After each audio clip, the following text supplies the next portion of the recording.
Hello, this is a narrowband processing tutorial for Pixinsight. This method was inspired by, but really has no relation to, the most recent atom block narrowband processing workflow video that he published recently on YouTube. I think it was about a month or so ago. While watching the video, I noticed where he goes into generalized hyperbolic stretch and started thinking, well, what if simply did the color balancing within GSA or GHS? How would that work? And this is what has come as a result. I believe that this is probably the easiest, fastest, most intuitive method of processing narrowband that's currently out there on YouTube or anywhere else that I've seen for that matter. If you disagree, by all means, let me know and I will make an addendum to this video. Without further ado, let's open up our SHO masters. This is intended for SHO, although I don't see any reason why it wouldn't work for other narrowband combinations. First thing I like to do is to change the identifiers to reflect the filter. Just a one-letter identifier. This makes it so that it works with all my process icons that I have already saved. Sharp-eyed people may notice that it says bad darks. Don't worry about that. I have some darks that aren't quite perfect. I did have a slight light leak while capturing them, although in terms of the final product, it doesn't seem to make any noticeable difference. But me being a stickler for things like that, I will most likely reshoot them at some point. First thing to do after getting our identifier set is to create an image container, select all the views, add them to the container, and then run blur exterminator as a correct only. Actually, no, in this instance, we're actually going to do a full blur exterminator. Correct only is something that I usually do when doing RGB or LRGB processing, not narrowband. I have hardware acceleration enabled on an NVIDIA GPU. If you can do this, it's highly recommended. It can reduce your exterminator suite processing times from several minutes to 20 or 30 seconds. This is full frame data taken on a ZWO ASI 6200mm camera, so it takes a bit longer than the more common crop frame sensors. But even so, with the hardware acceleration, it's quite fast, somewhere around 30 seconds per master, so not a big deal at all.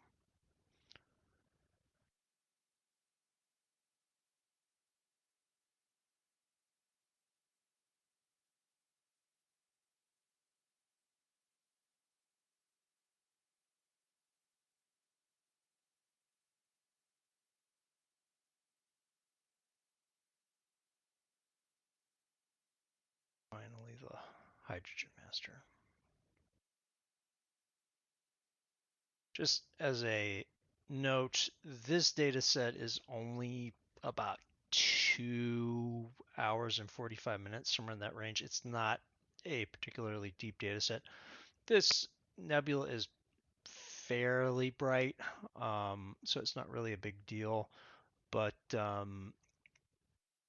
your quality will, of course, improve as you add more integration time.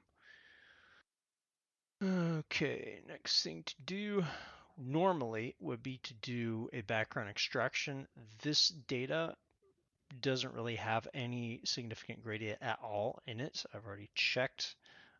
So what you could do is take your image container and just drag it straight onto Graxpert, or do a DBE extraction, star list, or the stars in, depending on how dense your star field is.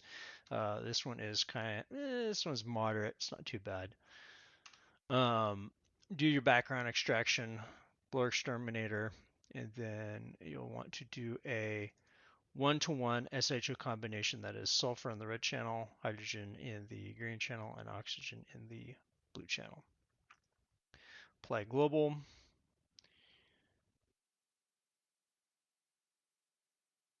Get your results. do a unlinked screen stretch. That way we can see where the stacking artifacts are. I do know that in the oxygen master, there is a artifact over in here because the entire frame is shifted over slightly to the left, well, more than slightly, because there are some oxygen frames that were taken at a different framing angle. So I'm going to get out dynamic crop, increase the window size just a bit so we can grab the corners, bring it over and get rid. We can see where the oxygen stacking artifact is right there. And there's some others here at the top of the frame. Seem to trail off right about there. Go to the bottom.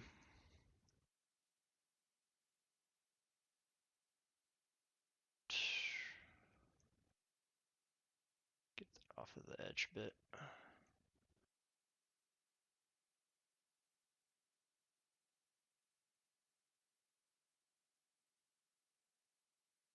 Just get it out of the stacking artifacts. I could rotate this a little bit and probably get a bit more of the field. Don't really think that's necessary though.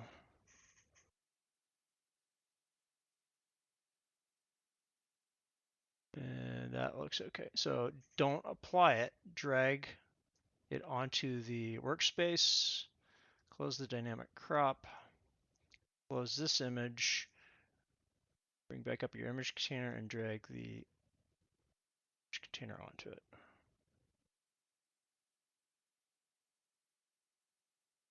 Don't need that anymore, don't need that anymore. Do an SHO combine again, apply global.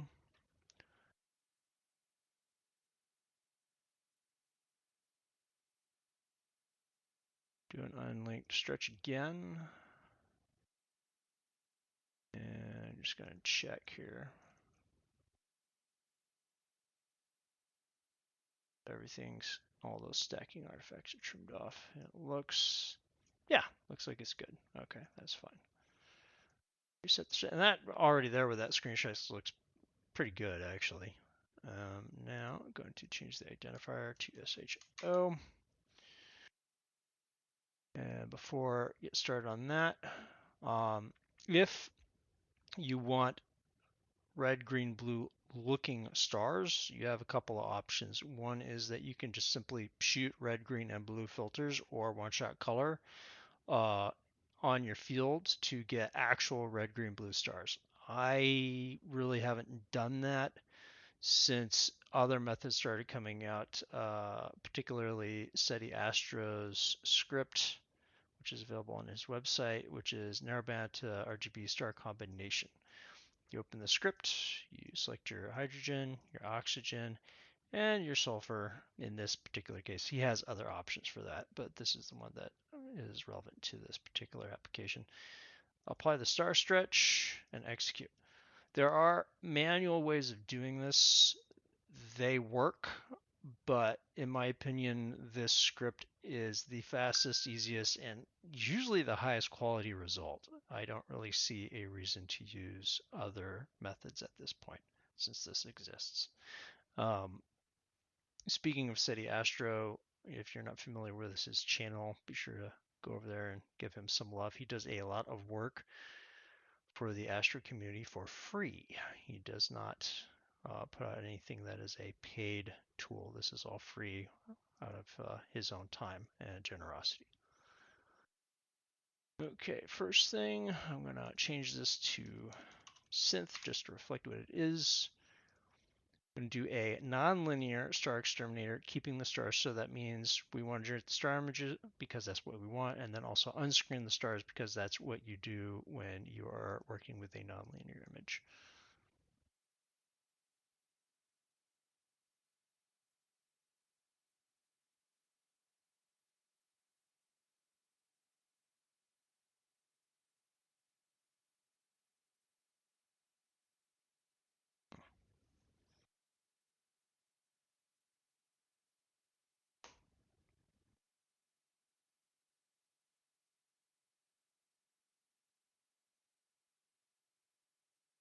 Okay, that's done. Don't need that anymore. That is irrelevant.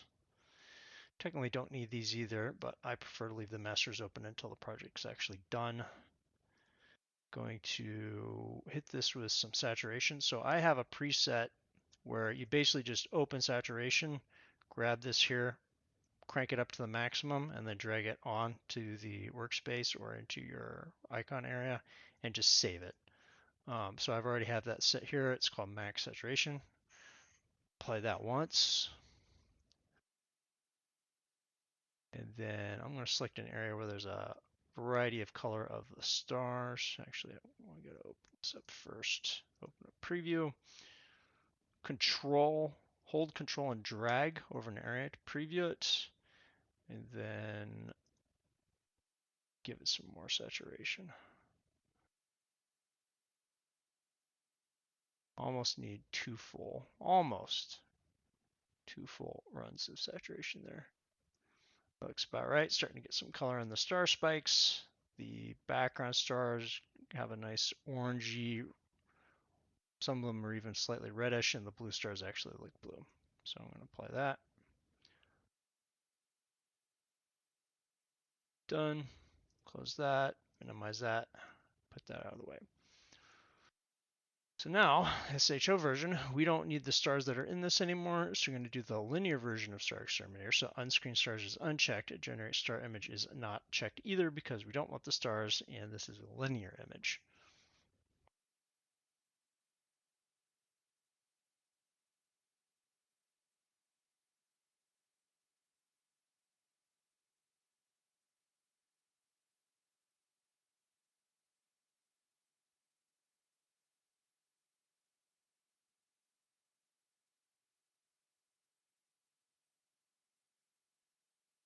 Okay, stars are gone. I'm going to do a screen stretch. Going to open up generalized hyperbolic stretch. I mean, that doesn't look bad the way it is, honestly. Generalized hyperbolic, although this is more teal than blue. Going to select an area in the background, just some of the fainter detail, send that to the symmetry point, reset the screen stretch, turn on the preview, crank the local intensity up to its maximum, and start stretching until the background becomes visible, and then adjust the symmetry point so that, don't select that, get a little bit more movement here, just to make the faintest details get about the maximum amount of contrast. So about there is right, and then dial back on the stretch. Just want to be able to just kind of see what's going on, but don't want things too bright yet because we haven't boosted the other color channels yet. Hit apply on that. And it's fine that it looks green at this point. That's completely normal. Hit reset on the tool. And now for probably 95% of targets that you're going to go after, the hydrogen alpha is dominant. That means it's the brightest thing in the image, or brightest of all of your masters, all of your channels rather. So that means that the green is going to be the brightest thing. This is the relative brightnesses and distribution of the pixels in this image. The blue is lagging behind it, and the red is lagging way behind it. So the sulfur is weak, the oxygen is not quite as weak, close, and the hydrogen is the strongest. So that's completely normal. So the first thing I like to do is change the mode to red, leave it on generalized hyperbolic, start stretching until get a nice amount of red. Kind of a nice distribution of red and yellow. We can tweak this distribution a little later. And then, if possible, change the symmetry point such that the background is kind of so that the areas that are black aren't looking quite so red anymore. If it can be done without making the whole thing look silly or bad. That's more of a taste thing. Just get under control a little bit. A little bit of local intensity just to see if it improves things at all. And in this case, it actually is helping bring out some of those areas that we actually want to have highlighted. A little bit goes a long way here. Okay, that looks good as a first approximation. Apply it.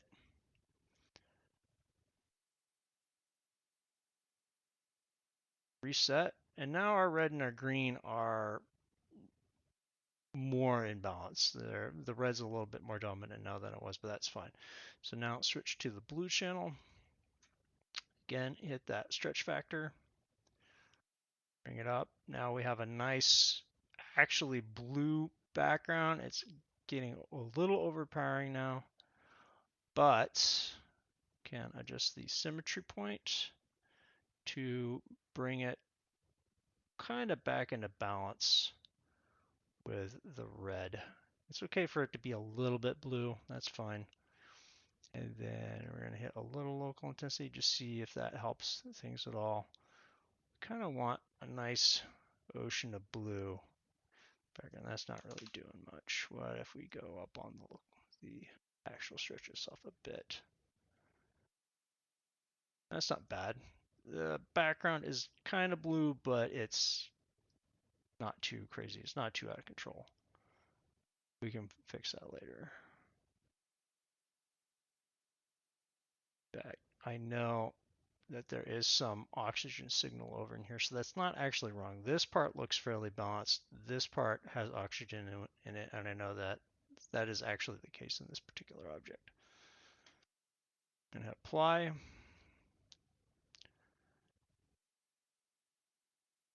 Reset the whole tool.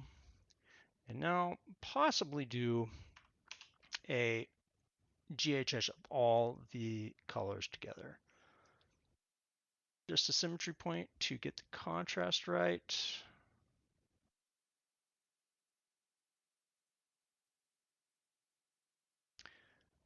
Could try some local intensity, see if that helps. It is not helping. So I'm just going to reset that. Try the stretch factor. Nope, that's too much.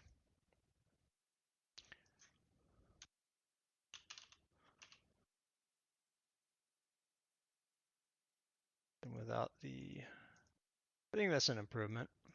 So I'm going to lock that in. Though it is, but now it's starting to bring out the noise. So I'm going to apply that. Close the tool, close the preview.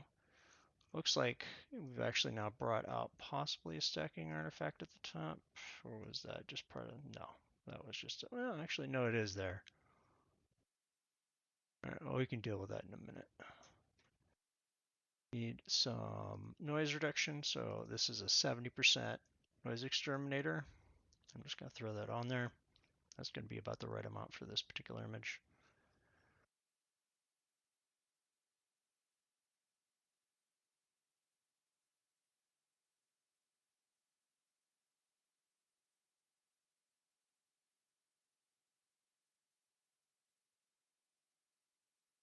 So that noise looks a lot better. Center area looks good. It's not too blown out. Could use a little bit more gold color in here. So normally I would do a curves adjustment, but for whatever reason that doesn't seem to always work so well with this particular process. I don't know why. So instead, usually go to histogram transformation, link it with the view. I don't know why Pixinsight works this way with this particular tool, but that's how it is. Turn on the real-time preview. And first thing I want to do is look at our, actually red. So don't need any adjustment there. That's okay, but I think maybe midtones are going to be where it's at here. Right, so I'm going to bring up those midtones a bit because this area out in here looked a little weak compared to the rest. It is moving the core up a bit, but we can deal with that in a minute if it gets too out of control. The blue seems okay at the moment. Go to the green here.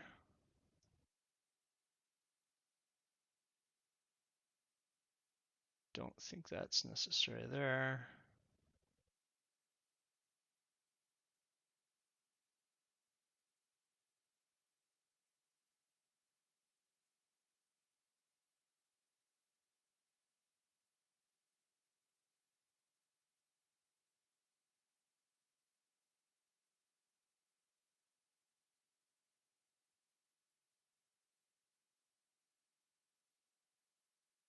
That's probably about right.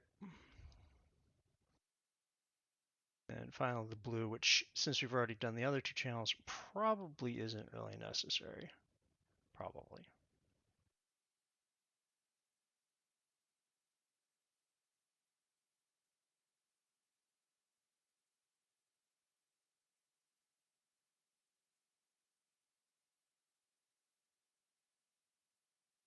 Alright, I'll just do a before and after comparison. I think that looks a lot more, it's too red and it's too dark beforehand, and now it's more, I'd say it's more balanced. It's going from kind of an orangey red through the yellow and the golds and then into blue. There's no real trace of green here, which sometimes does happen with certain data sets, but in this one it's not happening at all. Lock that in.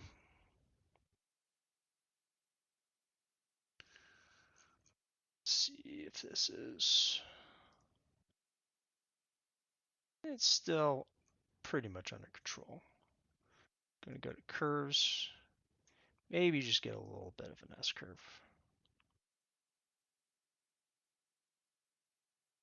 Maybe just a slight one.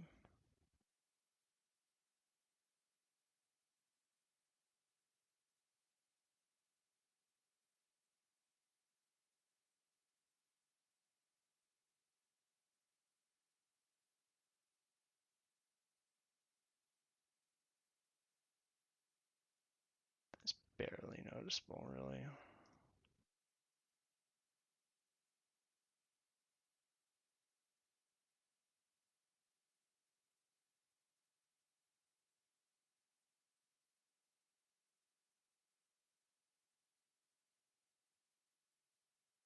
Be careful because then it can make things look kind of posterized.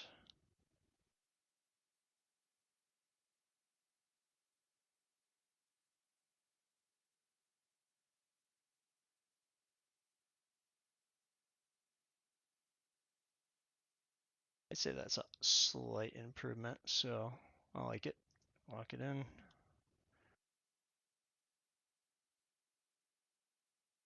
Now this part here is starting to look a little blown out, so you can leave it like that if you like it. This is one of those situations where a mask can come in handy.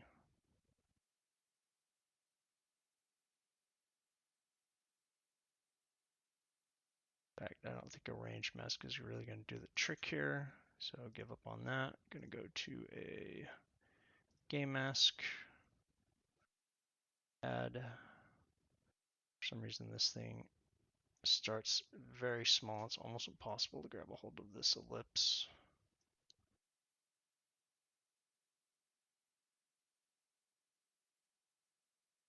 This center of the brightness is right about there, and it seems to go more or less that way.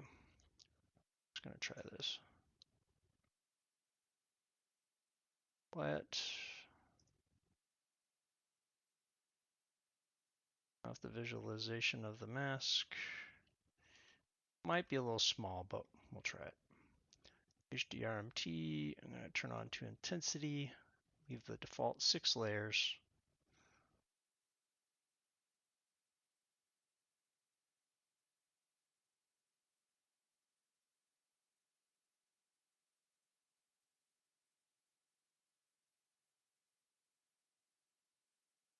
It's definitely more under control now. Is it too much? Say it's a little bit too much, so I'm going to change this to 7 layers and do it again. If it's too bright, you decrease the number of layers. If it's too dark, you increase the number of layers. That just looks weird for some reason. Okay, I'm going to turn this off then because it seems to be not the appropriate option for this particular subject. To intensity usually works really well when you have a object, an area of an object that's basically white, and it helps recover a lot of the color, but in this case I don't think it's really needed.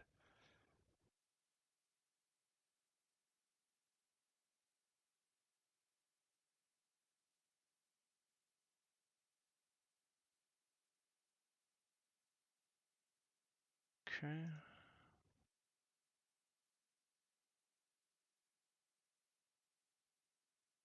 There you go. I'd say that's more balanced. It's just a subtle reduction in the brightness, so that's not quite so overpowering, but it still has, you can still tell that this area is bright, but it's not no longer turning white, which is what I'm looking for.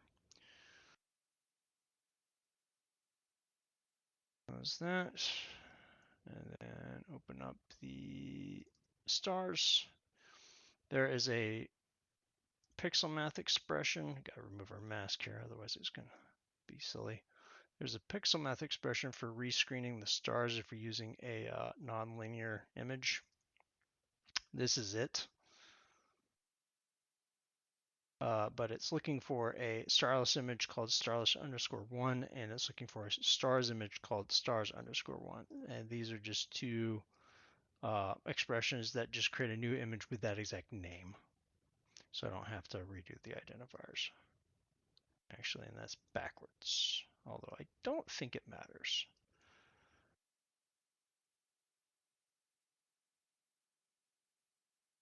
And I prefer to replace the image because I like to have my history all in one place. Okay, stars are back in. I don't think that this needs any star reduction because these stars are already pretty subdued. They are narrowband stars. I think that's fine.